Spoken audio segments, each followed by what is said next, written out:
Hello दोस्तों, हमारे YouTube channel पर आप सभी का स्वागत है। उम्मीद करती हूँ कि सबका हाल अच्छा होगा। तो आज हम हाजिर हुए एक नई वीडियो के साथ जिसमें हम करेंगे रीतिकालीन कवियों के बारे में। तो आज हम कौन कौन से कवियों के बारे में जानेंगे? भूषण और मतीराम जी। ठीक है। अगर आपको मेरी वीडियोस अच्छी लगती तो आप वीडियो को लाइक ज़रूर कीजिएगा और चैनल को सब्सक्राइब भी ज़रूर कीजिएगा। बाकी हाँ, जो बुक्स के बारे में मैं जो भी अच्छी किताबें हैं वो मैं आपको उसके लिए स्पेशली एक वीडियो आपके लिए लेके ज़रूर आऊँगी। ठीक है। तो वीडियो शुरू करते हैं। पहले हम भूषण जी के बारे में करेंगे, उसके बाद हम मतीराम जी के बारे में करेंगे। ठीक है। तो भूषण जी का जन्म 1613 ईस्वी में हुआ था और इनकी जो मृत्यु है वो हुई थी 1715 ईस्वी में। जन्म स्थान हमें करने की कोई ज़रूरत नहीं है। ठीक है, नहीं पूछा जाता ये।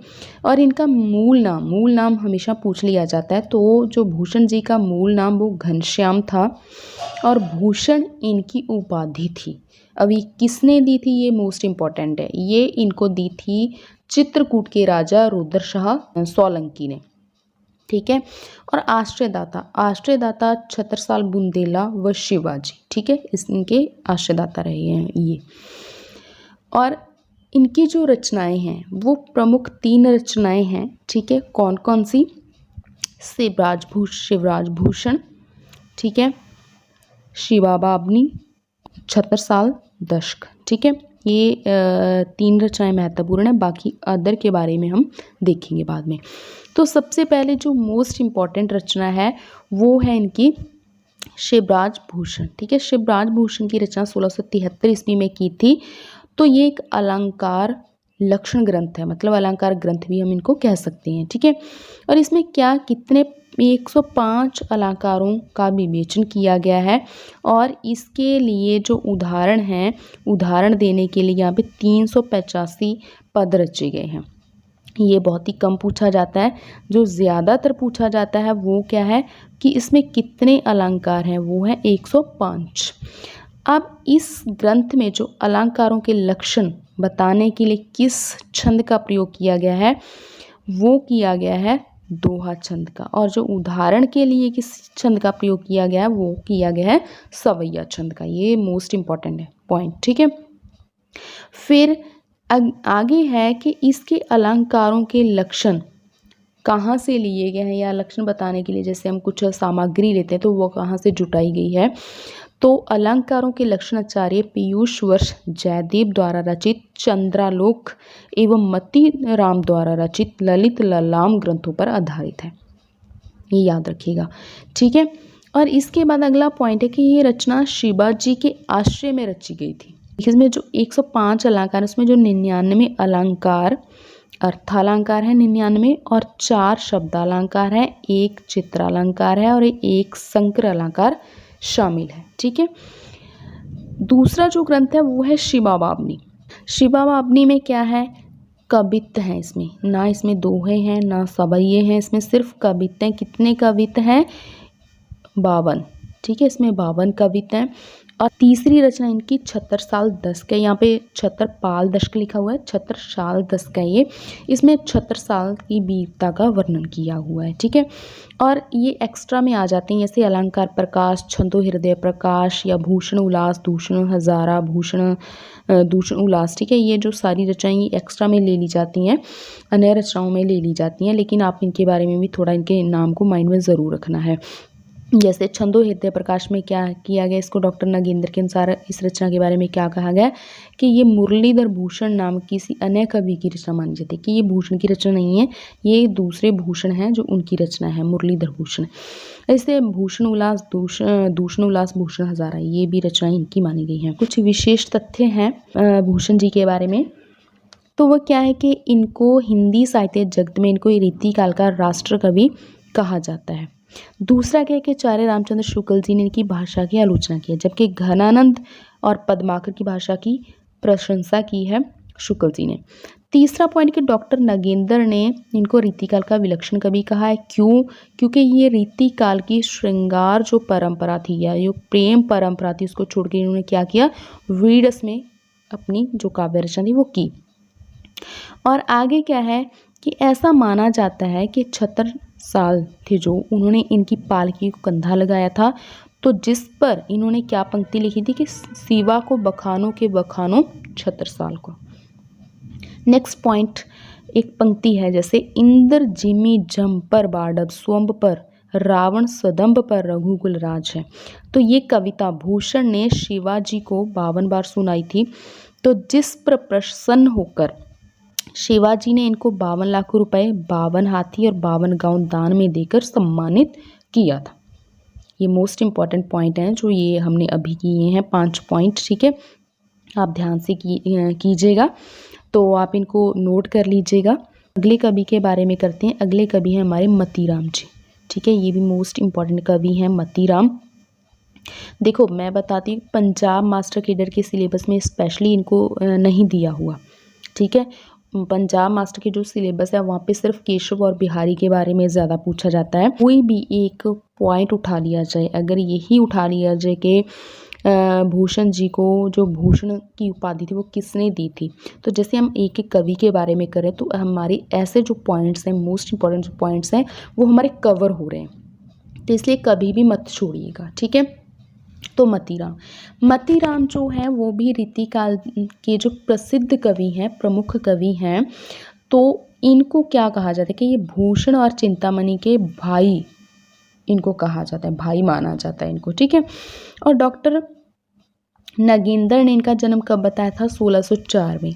अब भूषण जी का जन्म 1613 में हुआ था। आप जन्म का सन जो याद कीजिएगा, जैसे इस बार थोड़ी सन परंपरा चला दी मास्टर कैडर के पेपर में भी, ठीक है।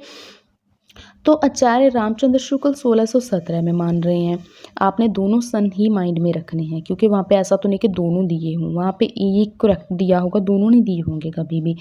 तो इसके बाद इनके पिता का नाम क्या था? विश्वनाथ त्रिपाठी। विश्वनाथ त्रिपाठी इनके पिताजी का नाम है। और हाँ, ये आपने याद रखना है कि कहीं किसी एक राजा के देखिए ये आश्रयदाता नहीं रहे, काफ़ी सारे राजाओं के ये राज्य में रही हैं। तो उनमें मोस्ट जो इम्पोर्टेंट है वो कौन से हैं? जहांगीर, ठीक है, बूंदी नरेश राव भाव सिंह हाडा, कुमाऊं नरेश ज्ञानचंद और बुंदेलखंड के स्वरूप सिंह बुंदेला, इनके आश्रय में ये रहे हैं। अब इनकी रचनाएं हैं, रचनाएं जो हैं उसके लिए मैं आपको एक ट्रिक बता देती हूँ रचनाओं को याद रखने के लिए। देखो इनकी 7-8 रचनाएं हैं, ठीक है। उसके लिए आप ट्रिक नोट कर लीजिएगा कि फूल, ललित और सत अलंकार हैं जो वृत्त रस का साहित्य लक्षण है। इसके लिए जो मैं ट्रिक आपको बोली है वो मैं यहाँ पे लिख भी रही हूँ, आप देखिएगा। जैसे यहाँ पे फूल, फिर इसके लिए आप ललित शब्द ले लीजिएगा, इसके लिए आप फूल शब्द ले लीजिएगा, ठीक है। तो मैं बता रही हूँ ये आपको। फिर यहाँ पे आप सिर्फ सत शब्द ले लीजिएगा, ठीक है। और उसके बाद आप नेक्स्ट के लिए सिर्फ अलंकार शब्द ले लीजिएगा, इसके लिए वृत्त, इसके लिए रस, ठीक है, और इसके लिए लक्षण, इसके लिए साहित्य। अब याद कैसे करना है इस ट्रिक को? याद कैसे करना है कि फूल, ललित और यहाँ पे और शब्द ऐड कर देना है, ठीक है। फूल, ललित और सत अलंकार हैं जो, यहाँ पे जो शब्द ऐड कर दीजिएगा, ठीक है, जो वृत्त रस का, ठीक है, यहाँ पे का ऐड कर दीजिएगा, का साहित्य लक्षण है, ओके, साहित्य लक्षण है। ऐसे आप याद कर सकते हो ट्रिक को। हाँ जी, अब हम एक एक के बारे में देखेंगे, ठीक है। सबसे पहले फूल मंजरी। फूल मंजरी के बारे में देखेंगे, ये जहांगीर के आश्रय में लिखी गई थी। फूल मंजरी जो इनकी रचना है वो जहांगीर के आश्रय में लिखी गई थी, ठीक है। ऐसे आप कर सकते हैं, ये जहांगीर के आश्रय में लिखी गई थी। फिर ललित ललाम। ललित ललाम जो है ये भाव सिंह हाडा के आश्रय में लिखी गई थी, ओके। 1661 से लेके 1664 के बीच ललित ललाम है, ये अलंकार ग्रंथ है, ठीक है। तीसरा जो सतसई है ये भोगनाथ के आश्रय में लिखी गई थी, और इसमें जो दोहे हैं ये बिहारी सतसई की टक्कर के दोहे हैं, मतलब उसको टक्कर दे रहे हैं बिहारी सतसई को, ठीक है। और फिर है अलंकार पंचाशी का। जो अलंकार पंचाशी का है ये ज्ञानचंद के आश्रय में लिखी गई थी। वृत्त कौमुदी, वृत्त कौमुदी स्वरूप सिंह बुंदेला के आश्रय में लिखी गई थी। वृत्त कौमुदी। ठीक है, इसका विषय क्या है, छंद शास्त्र है ये, मतलब छंद संबंधी रचना है ये वृत्त कौमुदी। ठीक है, और इसके बाद है रसराज। तो रसराज नाम से ही पता चल रहा है, ठीक है, कि ये श्रृंगार रस, ये रस मतलब रस नाम से ही पता चल रहा है कि रस संबंधी ग्रंथ है। तो ये श्रृंगार रस और नायिका भेद का विवेचन इसमें मिलता है। ठीक है, और इसके लिए आधार ग्रंथ कौन कौन से हैं, भानुदत्त की रस मंजरी और रहीम के वर्वे नायिका भेद। ठीक है, ये दोनों ग्रंथों के आधार पर इसकी रचना हुई है रसराज की। आगे है लक्षण श्रृंगार और साहित्य सार। इन ग्रंथों के बारे में ज़्यादा कुछ नहीं मिलता, तो ये आप सिर्फ इनके नाम याद कीजिएगा। इनकी उत्कृष्ट रचनाएं, मतलब जो महत्वपूर्ण, जो प्रसिद्ध, ज़्यादा फेमस रचनाएं वो कौन सी हैं, रसराज और ललित लाम। क्योंकि रसराज रसों से संबंधित है, श्रृंगार रस नायिका भेद ग्रंथ है और ललित लाम अलंकार ग्रंथ है। और छंद, अगर छंद शास्त्र, छंद संबंधी ग्रंथ याद रखें तो वृत्त कौमुदी है। ठीक है, तो इसके बाद आगे इंपॉर्टेंट मैं आपको बात बताऊं, हाँ जी, ये पॉइंट आप याद रखिएगा। ठीक है, कि जो रसराज है उसके आधार ग्रंथ कौन से हैं, भानुदत्त की रस मंजरी, रहीम की वर्वे नायिका भेद। तो ये मैंने पहले भी आपको बता दिया। अब इनकी भाषा की प्रशंसा की है किसने, शुक्ल ने। तो वो क्या कहते हैं कि रीति काल के प्रतिनिधि कवियों में पद्माकर को छोड़ और किसी कवि में मतीराम की सी चलती भाषा और सरल व्यंजना नहीं मिलती। इनकी भाषा में नाद सौंदर्य भी विद्यमान है। मतलब अब 3 कवियों की भाषा की प्रशंसा की है शुक्ल जी ने, पद्माकर, घनानंद और मतीराम। ठीक है, तो ये आप याद रखिएगा कि मोस्ट इंपॉर्टेंट जो पंक्तियां हैं, कुंतन को रस फीको लगे, झलके अति अंगनी चारु गौराई, आंखिन में अलसानी चिंतौन में, मंजू विलासनी की सरसाई, को विन मोल विकात नहीं, मतीराम लहे मुस्कानी मिठाई। उसके बाद है ज्यों ज्यों निहारिए नेरे हवै नैने, त्यों त्यों खरी निकरे सी निकाई। अगर आपको ऐसे याद नहीं होता ना तो आप ये बना लीजिए, यहाँ पे गौराई, पीछे ई है, सरसाई, मिठाई। ठीक है, और इसके बाद है निकाई। तो ये मतलब ई, जो बड़ी ई वाली शब्द, इसकी आवाज़ आ रही है, तो वहाँ पे किसकी पंक्तियाँ हैं, वहाँ पे हैं मतीराम जी की पंक्तियाँ। ठीक है, तो ये जो दूसरे नंबर पे दिया हुआ है ये इंपॉर्टेंट नहीं है। पहली पंक्ति जैसे कुंदन को रस फीको लगे, झलके अति आंगन चारु गौराई, ये मोस्ट इंपॉर्टेंट पंक्ति इतनी सी। ठीक है, अब आपको वीडियो अच्छी लगी है तो आप वीडियो को लाइक, कमेंट, शेयर ज़रूर कीजिएगा और चैनल को सब्सक्राइब भी ज़रूर कीजिएगा। हाँ जी, आपके जो और दोस्त मित्र जो भी हिंदी टीजीटी, पीजीटी या Punjab master kit, specially Punjab master kit उनकी तैयारी कर रहे हैं, आगे मतलब आने वाला जो मास्टर किट उसके लिए तैयारी करना चाहते हैं, तो आप हमारे चैनल को सब्सक्राइब ज़रूर कीजिएगा। वीडियो देखने के लिए आपका बहुत बहुत धन्यवाद। Thank you.